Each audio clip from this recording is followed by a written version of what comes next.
রাসূল আকরাম সকলে বলেন সাল্লাল্লাহু আলাইহি ওয়াসাল্লাম দুনিয়ার মানুষকে জাহান্নাম থেকে মুক্তি দেওয়ার জন্য জনে বললেন জাদ্দিদু ঈমানাকুম। ও আমার দুনিয়ার মুসলমানেরা, ঈমানদারেরা, উম্মতেরা, তোমরা যারা দুনিয়াতে আছো, তোমরা যারা দুনিয়ায় চলাফেরার মধ্যে ব্যবসা বাণিজ্য ক্ষেত খামার খাল বিলে যারা ওজন দাও অথবা যে কোনো কাজ কারবারে যারা একটু ত্রুটি বিচ্যুতি হতে পারে, কাজে তোমরা তোমাদের ঈমানটাকে তোমরা মজবুত করে তরুতাজা করে নাও, ঈমানটাকে আপডেট করো, ঈমানটাকে রিফ্রেশ করো। ঈমানটার কলিজার ভিতরে কোনো মরিচা যদি পড়ে থাকে এই মরিচাটা দূর করে নাও, মরিচাটা পরিষ্কার করে নাও।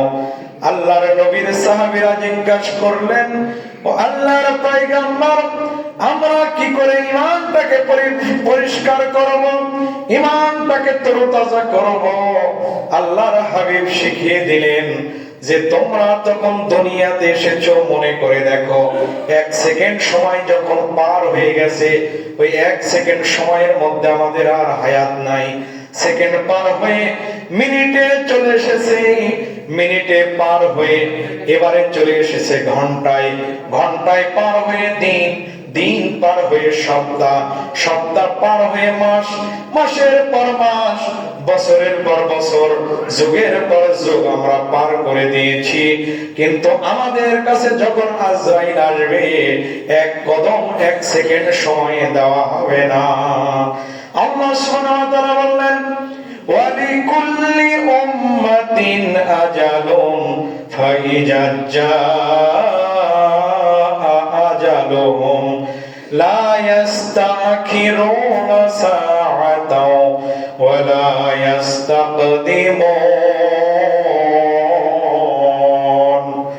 ও দুনিয়ার মানুষ, যখন আজরাইল তোমাদের মধ্যে আসবে এক কদম কেন এক সেকেন্ড সময় দেওয়া হবে না।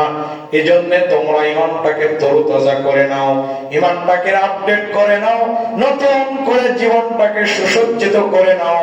বিগত দিন আমরা পাপ করেছি। আল্লাহর নবীর সাহাবীরা জিজ্ঞাসা করলেন, আল্লাহর পয়গম্বর, কি করে আমরা ঈমানটাকে মজবুত করব, ঈমানটাকে আমরা রিফ্রেশ করব, আপডেট করব? আল্লাহর নবীর সাহাবীরা ছোট্ট একটি আমল আল্লাহর নবী সাহাবীদেরকে শিখাইয়া দিলেন। ওই আমলটা দুনিয়ার মানুষকে বলা হলো, দুনিয়ার মানুষ শোনো, ওই আমল যদি তোমরা করতে পারো আমাদের ওই ঈমানটা মজবুত হয়ে পরিষ্কার হয়ে নতুন ঈমানে পরিচয় হয়ে যাবে। আমার প্রাণপ্রিয় মুসল্লিয়ান কিরাম, আমি আপনাদেরকে আজকে জিজ্ঞাসা করতে চাই, আল্লাহর নবীর সাহাবীদেরকে যে ঈমান মজবুত করার জন্য, তাজা করার জন্য বলেছিল, ওই রকম ঈমানটা তরতাজা করার দরকার আছে না নাই? আল্লাহ সুবহানাহু ওয়া তাআলার হাবিব শিখিয়ে দিলেন, তোমরা যদি প্রত্যেক দিন পড়তে পারো লা ইলাহা, সকলে বলেন ঈমান তরতাজা করার আয়াত, ঈমান তরতাজা করার হলো কালেমা। কালেমা পড়তে দেরি আপনার অতীতের জীবন জিন্দেগির গুনাহ মাফ করতে যিনি দেরি করে না, জোরে বলেন তো মহান প্রভুর নাম কি? আল্লাহ সুবহানাহু ওয়া তাআলা শিখিয়ে দিলেন, সকলে বলেন লা ইলাহা ইল্লাল্লাহ, আর জোরে লা ইলাহা ইল্লাল্লাহ। আল্লাহ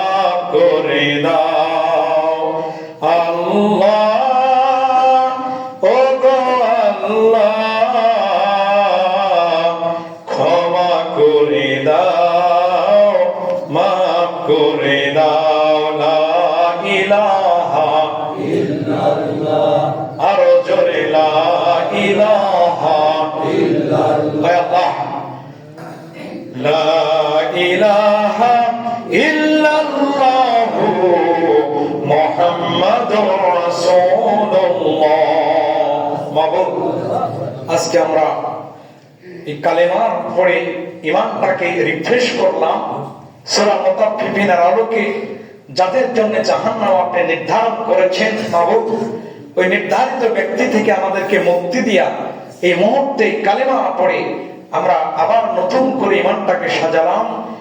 আমার সাথে যারা আজকে কালেমা পড়লো এবং ভবিষ্যতে পড়বে, সকলকে আপনি নিষ্পাপ করে দিন। সকলে বলেন আমিন।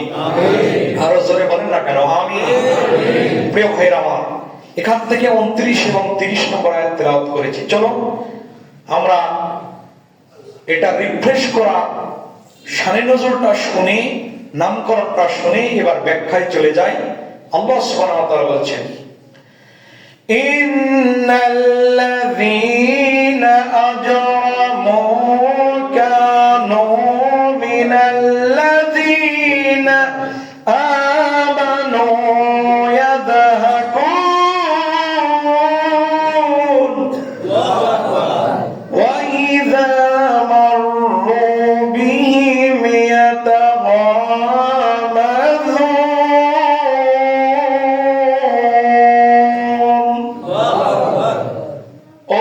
মুসলমান, যারা তোমরা ভালো কাজ করার সিদ্ধান্ত নাও, ঠিক তখনই এক শ্রেণীর লোক আছে তোমাকে ভালো কাজ করতে দেয় না, বরং তুমি যখন মুমিন বান্দা হওয়ার সিদ্ধান্ত নাও, হয়ে যাও, দেখবা তোমাকে এক শ্রেণীর লোক ঠাট্টা বিদ্রূপ করবে, ঠাট্টা করবে এবং তোমাকে অতিক্রম করার সময়, তোমাদের কাজ দিয়ে অতিক্রম করার সময় তারা পরস্পরের মধ্যে তোমাকে নিয়ে কথা বলবে।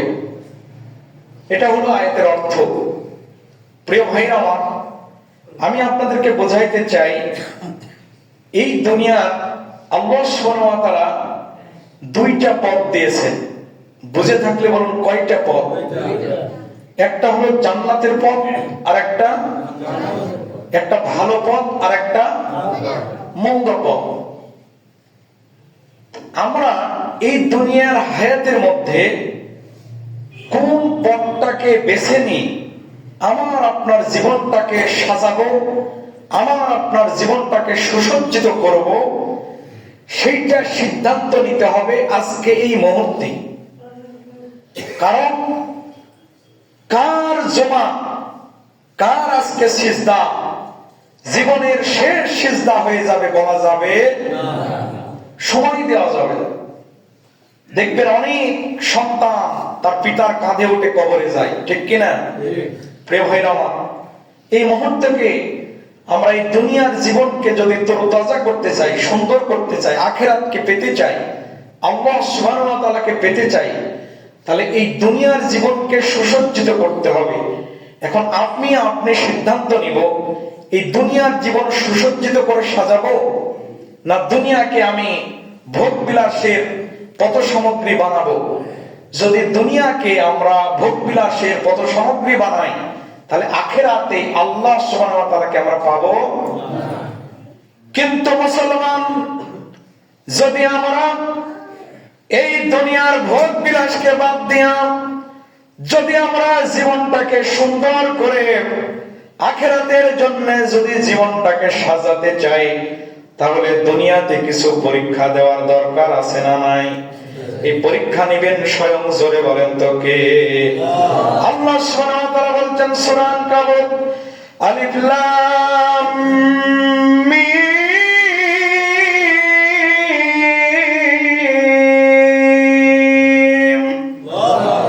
আহাসিবান নাসু আইয়ুতরাকু আইয়াকুলু আমান্না ওয়া হুম লা ইফতানুন।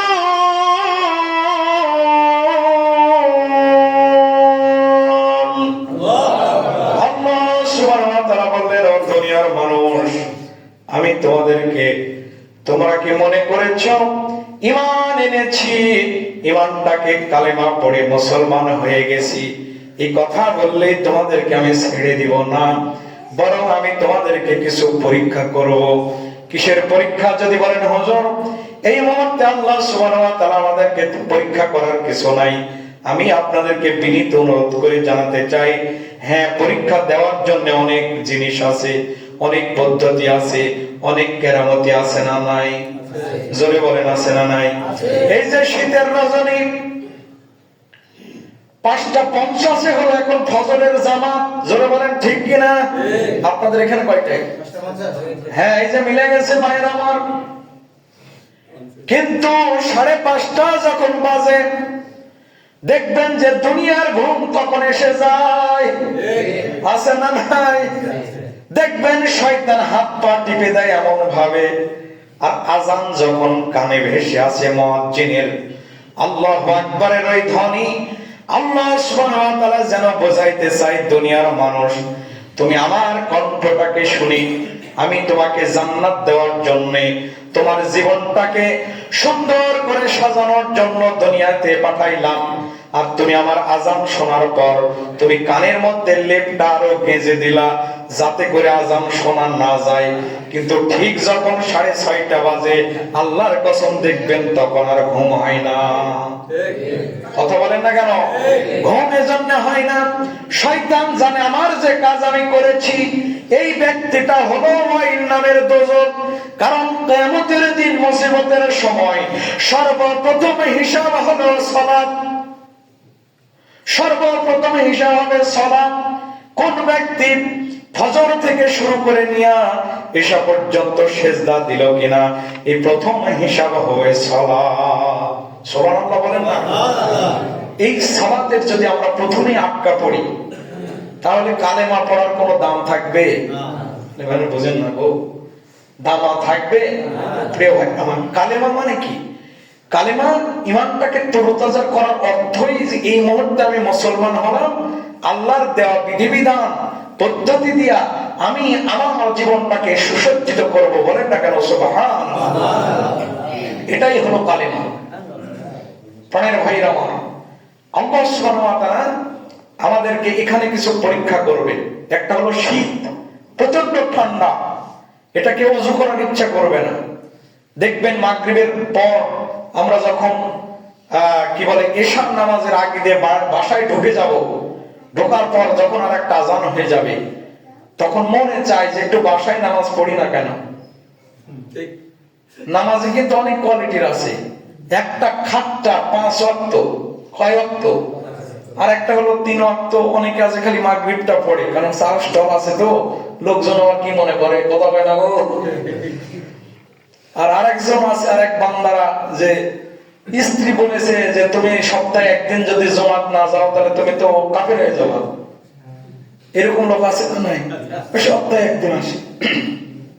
আর কিছু ভিআইপি আছে কোনদিন দেখা যায় না, 2 ঈদে খালি আসে।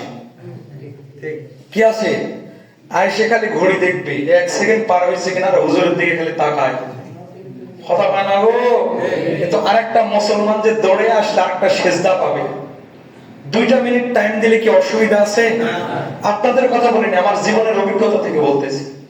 আপনাদের এখানে কয়দিন আমি নামাজ পড়েছি? 2 বছর। কিন্তু 1-2 বছরও মনে হয় নাই, নাকি হয় নাই? তো আপনাদের এখানকার কথা বলিনি, আপনাদের কষ্ট পাওয়ার দরকার নেই। প্রিয় ভাইরা আমার, কিছু লোক থাকে কি ওই যে খালি ঘড়ির দিকে তাকায়, 1 মিনিট পার হলে ধরে ইমামকে ধরার উদ্দেশ্য নয়, ধরবে পরে কমিটিদেরকে। কথা কয় না গো, কমিটি ধরবে কিসের? তুই কমিটির সদস্য, ইমামকে কিছু বলতে পারলো না। এই দায়িত্বটা দিয়েছেন, জোরে বলেন তো কে? ইমামের দায়িত্ব। আমাকে বাছাই করে, আমাকে যদি অক্সিজেন এখানে রিজিক যদি আল্লাহ না রাখতেন আমার কি সম্ভব ছিল? যারা কমিটি হয়েছে তাদেরকে আমরা স্বাগত জানাই, তাদেরকে আমরা যে যেখানে আছি সেখান থেকে সর্বোচ্চ সহযোগিতা করার চেষ্টা করব। হতে পারে এই সহযোগিতা আদালতে আখিরাতে এই জীবনকে সুসজ্জিত করে সাজানোর জন্যই যথেষ্ট। জোরে বলেন না কেন আমিন? প্রাণের ভাইয়েরা আমার, যে কথা বলছিলাম, দুনিয়াকে সুন্দর করে সাজাতে গিয়া যে ব্যক্তি আরেকজনকে চোখের ইশারা দেয়, হাদিসের শব্দ হলো মুমিনরা বিদ্রোহ করে, মুমিনদেরকে বিদ্রোহ করা হয়, ঠাট্টা করা হয়। কিরকম? আমি আপনাদেরকে বোঝাইতে চাই, চোখ দিয়ে পরস্পরের কিভাবে ঠাট্টা করে, বিদ্রোহ করে। তাফসীরের কিতাবের মধ্যে দেখলাম কোন 2-3 জন বন্ধু বান্ধব 4-5 জন বন্ধু বান্ধব মিলায় এক জায়গায় ক্যারাম বোর্ড খেলতেছে, আজানও হয়ে গেছে। এরকম ঘটনা আপনাদের মিয়াপুরে মনে হয় ঘটে না? কথা হয় না গো? আজান হয়ে গেছে, বন্ধু বান্ধব আছে 10-12 জন, 4-5 জন, ওইখান থেকে একজন যুবকের কলিজাটার মধ্যে আজান ঢুকে গেছে, আল্লাহর মহব্বত ঢুকে গেছে, আল্লাহর ভালোবাসা ঢুকে গেছে, জান্নাতের রাস্তা চিনে গেছে। ওই ব্যক্তিটা, ওই বন্ধুটা যখন বলে আজকে এই গেমটা আমি আর খেলবো না, আমি তার নামাজ পড়ে আসি, তখন আর কয়েকজন পরস্পরের বলে তুই যা, তুই হুজুর হয়ে গেছিস। কথা বলেন না কেন? এই ব্যক্তিটার জন্যই বলা হচ্ছে এরা হলো আল্লাহর কাছে অপরাধী।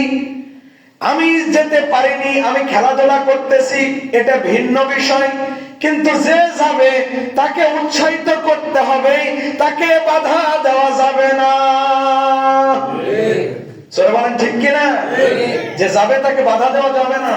যদি সে বাধা দেয়, আল্লাহ সুবহানাহু ওয়া তাআলা বলছেন ইন্নাল্লাযীনা আজরামু কানু মিনাল্লাযীনা আমানু ইয়াদহাকুন।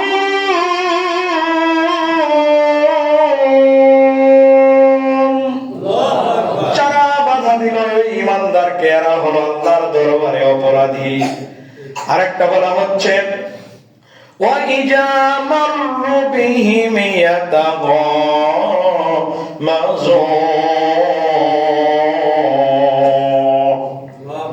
আল্লাহু আকবার, একটু জোরে বলেন না কেন? কলিজাটা পরিষ্কার করে নেন, সপ্তাহে তো একদিনই।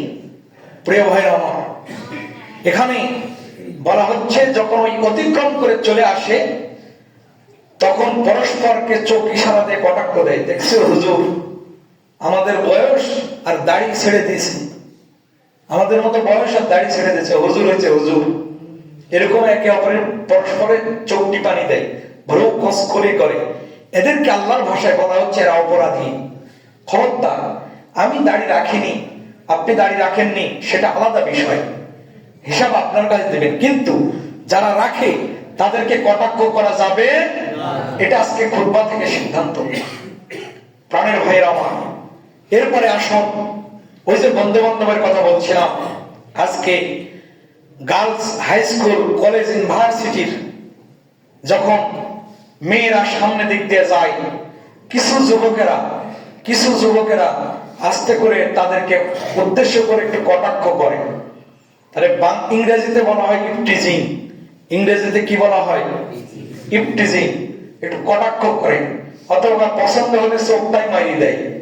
কথা কেনা গো, যাতে একটু সম্পর্ক হলে হোক।